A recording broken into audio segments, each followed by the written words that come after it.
Elijah Cummings, whose beautiful visage looks down upon us, taught us that the way to find common ground in a crisis is to look for the higher ground.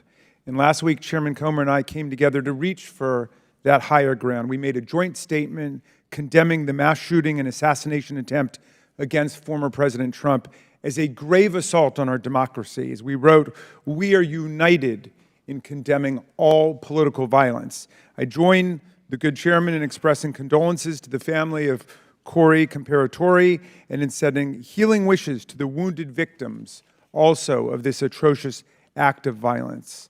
Some are calling it a miracle that former President Trump escaped this AR-15 attack, unlike so many thousands of our fellow citizens who have been killed or seriously wounded in other AR-15 shootings. Whether this miracle is of divine providence or of an adventitious nature will be up to each of us to ponder, but our job in Congress is not simply to marvel at miracles or count on good luck, but to act as public policy legislators to do whatever we can to prevent future political violence, attempted assassinations, and mass shootings. The chairman and I are thus determined to get to the bottom of the stunning security failures that enabled this 20-year-old lone gunman who borrowed his father's AR-15 to perpetrate a mass shooting and assassination attempt at an event protected by the Secret Service as well as state and local police. We'll ask hard questions of Director Cheatle today in order to identify and understand the shocking security failures that occurred and to help transform the operations of the Secret Service to prevent anything like this from happening again. But we can't let ourselves off the hook either, dear colleagues. What happened in Butler, Pennsylvania was a double failure: the failure by the Secret Service to properly protect former President Trump and the failure of Congress to properly protect our people from criminal gun violence. We must therefore also ask hard questions about whether our laws are making it too easy for potential assassins to obtain firearms generally and the AR-15 specifically. Mr. Comparatori, former President Trump, and the other rally attendees wounded in Butler are now members of a club no one wants to belong to, the thousands of people who have fallen victim to mass shootings.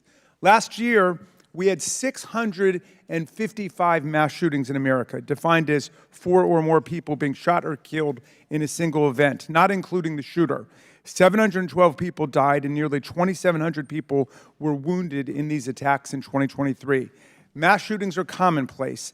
They happen at political rallies and constituent meetings, in our elementary schools, middle schools, and high schools, in churches, synagogues, and mosques, in movie theaters and parades, in nightclubs and grocery stores, in concerts, and on street corners. Here are the worst mass shootings in the last 11 or 12 years. The list is a grim reminder of the horrific damage and death wrought by assault weapons and the AR-15 in particular that have taken the lives of our children, parents, colleagues, and neighbors. This is a very partial list. Mass shootings have become so frequent that we don't even hear about them anymore. Since the mass shooting in Butler, there have already been at least 10 additional mass shootings in America, 2 of which took place the same day that former President Trump was targeted. One of the mass shootings on that violent Saturday, July 13th, happened at 11 p.m. at a nightclub in Birmingham, Alabama, where 4 people were shot dead and 10 others wounded. This means, amazingly, that the Butler attack was not even the deadliest mass shooting to happen in America on that day.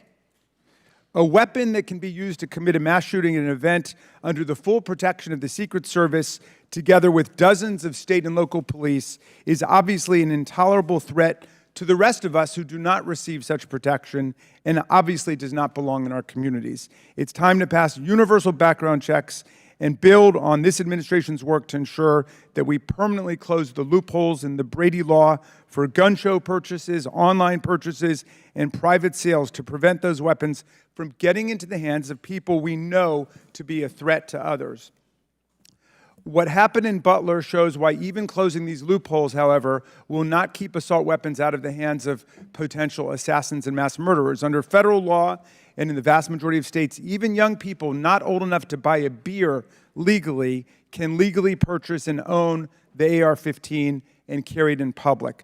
The shooter in Butler used his father's AR-15. We have to find the courage and resolve to pass a ban on the AR-15 and other assault weapons. A ban has broad support. Even the New York Post loudly endorsed such a ban in 2019.